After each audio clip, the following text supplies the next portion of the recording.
Good morning, dear students. Once again,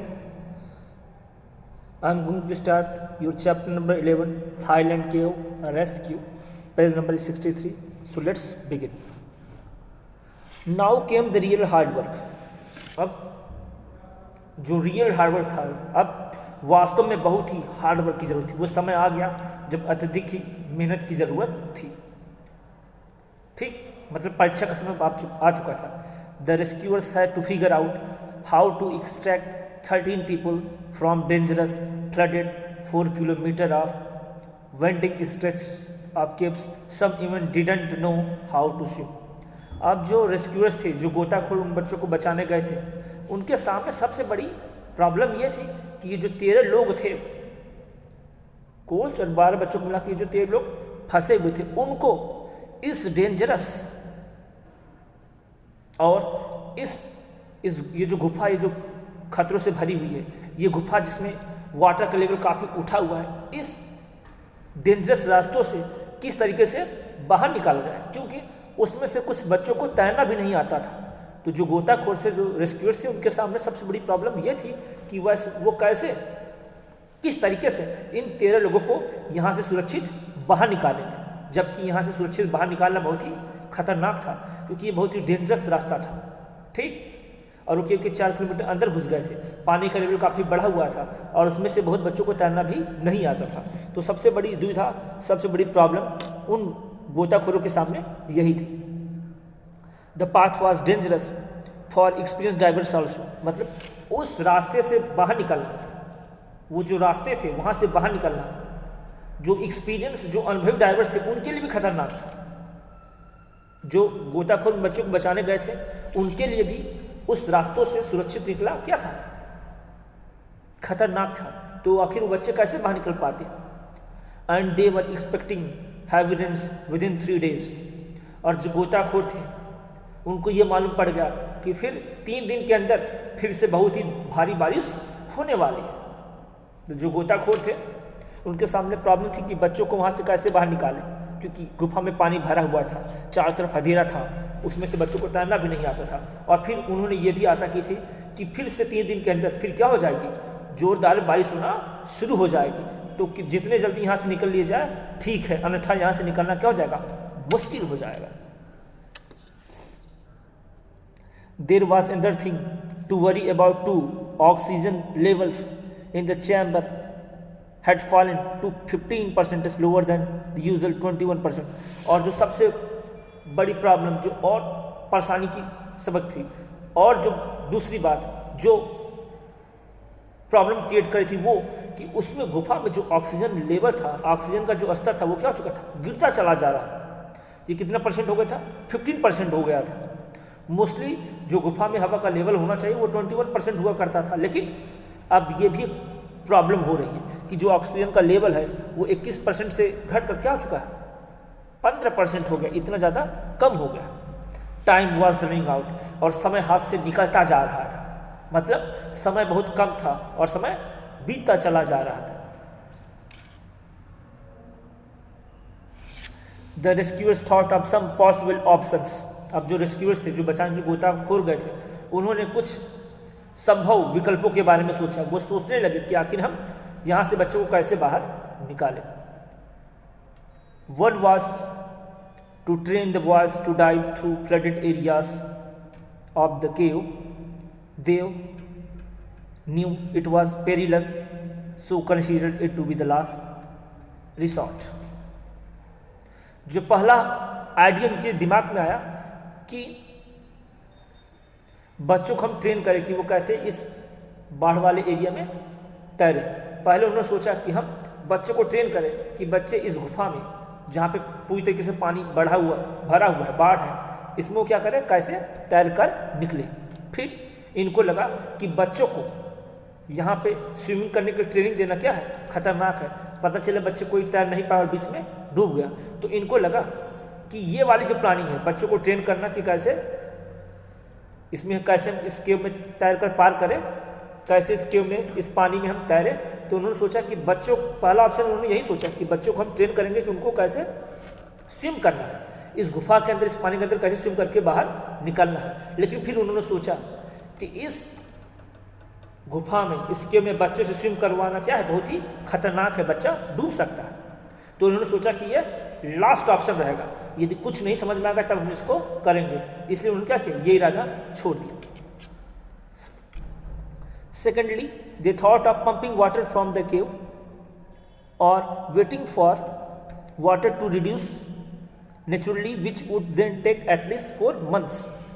तो जो second item के दिमाग में आया, उन्होंने सोचा कि हम इस केव से क्या करेंगे, जो वाटर है उसको बाहर निकाल देंगे। उन्होंने सोचा कि इस केव से हम क्या करेंगे, वाटर को किसी बाहर के रास्ते निकाल देंगे। या फिर उन्होंने सोचा कि हम वेट करें कि अपने आप ही पानी घट जाए, नेचुरली अपने आप पानी क्या हो जाए, इस गुफा से घट जाए। लेकिन उन्होंने सोचा कि यदि हम इसका वेट करेंगे कि पानी अपने आप हट जाए, तो नेचुरली अपने आप पानी हटने में 4 months लग जाएंगे कम से कम। और उन्होंने सोचा 4 month में तो सबके सब उसी में मर जाएंगे। तो उन्होंने सोचा कि हम इस केव से क्या करें, वाटर को पंपिंग करके कहीं बाहर की तरफ निकाल दें, या हम इंतजार करें कि पानी अपने आप घट जाए। लेकिन फिर उन्होंने सोचा कि वेट करेंगे कि पानी नेचुरली अपने आप घट जाए, तो ऐसा होने में कम से कम 4 महीने लग जाएंगे, और उनके पास इतना समय नहीं था।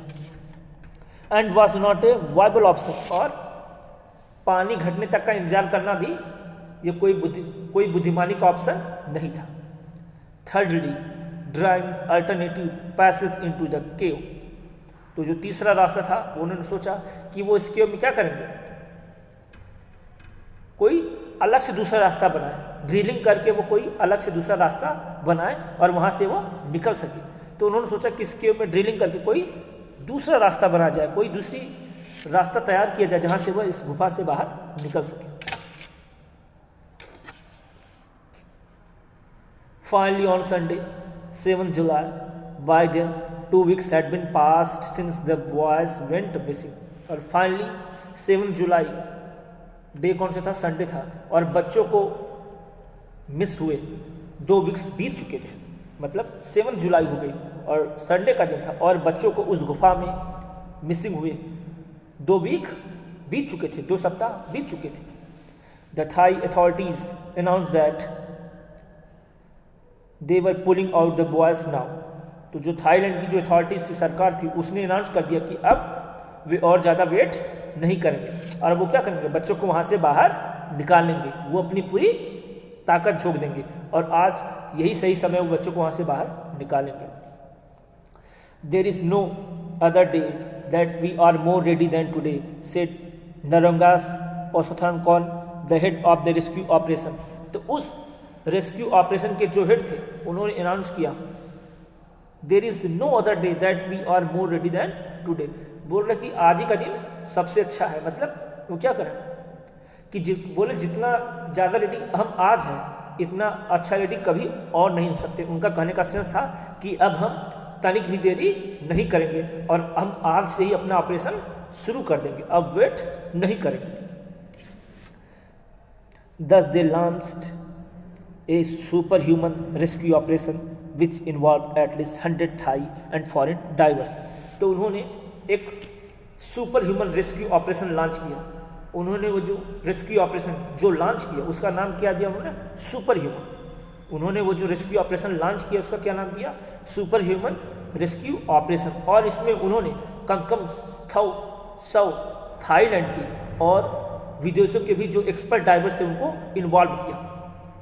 तो थाईलैंड की टीम ने रेस्क्यू ऑपरेशन लॉन्च किया और उस रेस्क्यू ऑपरेशन का नाम था सुपर ह्यूमन रेस्क्यू ऑपरेशन। और इसमें उन्होंने कम से कम 100 थाईलैंड के एक्सपर्ट्स डाइवर्स को और कुछ विदेशी जो एक्सपर्ट डाइवर्स थे, गोताखोर थे, उनको उन्होंने क्या किया, अपने इस अभियान में, अपने इस ऑपरेशन में शामिल किया।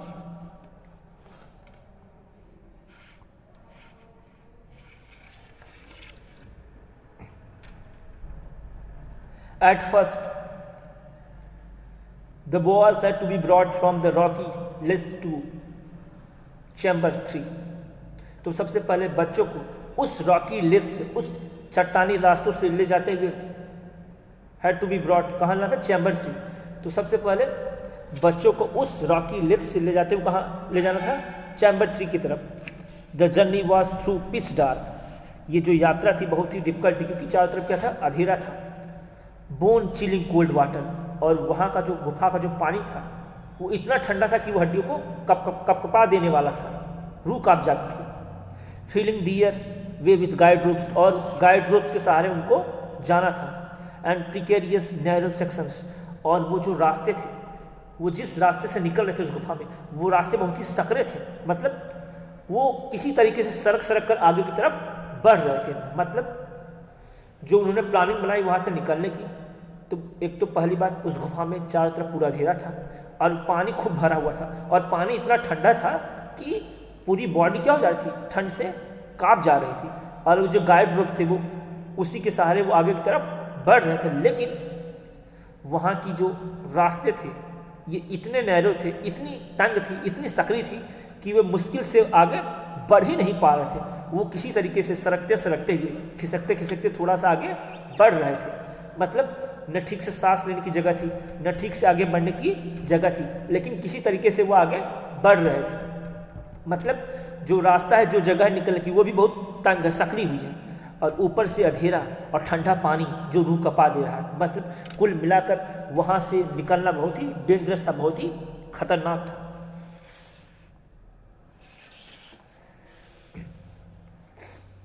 Each boy was made to wear a full face air masks to ensure they could breathe.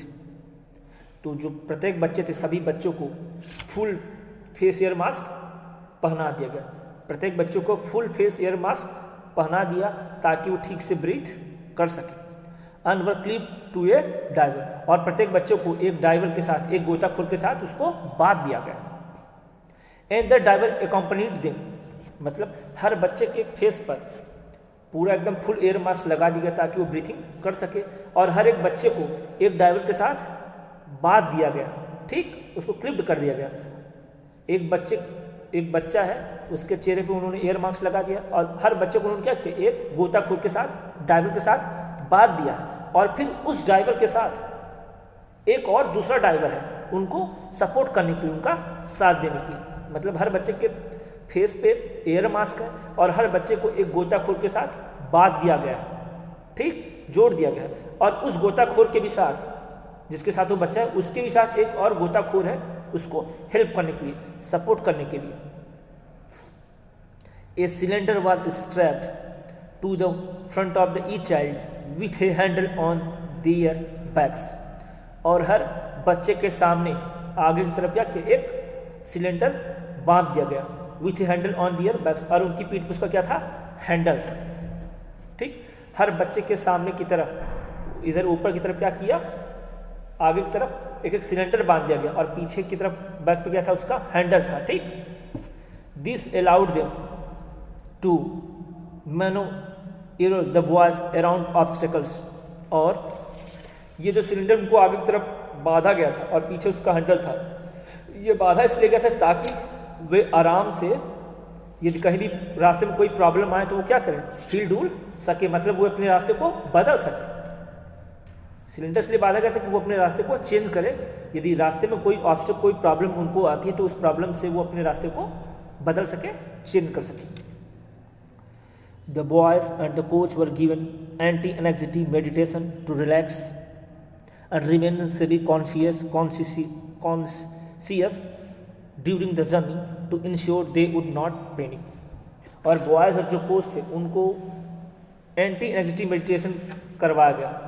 ठीक, जो बॉयज़ और कोच थे उनको क्या दिया गया? एंटी एंग्जाइटी मेडिटेशन करवाया गया ताकि वो क्या, उस जर्नी में रिलैक्स हो सके और अपना उत्साह न खो सके। ये ऐसा इसलिए कराया गया ताकि ensure they would not panic, उनको कहा गया कि उनको कोई तकलीफ होने वाली नहीं है, ताकि उनको किसी तरीके की समस्या का सामना न सके। ठीक, तो उनको मेडिटेशन कराया गया, रिलैक्स करने के लिए उनको ट्रेनिंग दी गई कि यात्रा के दौरान वो हिम्मत न हारे। उनको इस तरीके से ट्रेनिंग दी गई कि वो घबराए न, वो जरूर सुरक्षित यहाँ से बाहर निकले में सफल होंगे। इस तरह की उनको ट्रेनिंग दी गई, और ताकि वो क्या हो सके? कॉन्शियस रह सके, जागरूक रह सके, वो निराश न हो सके।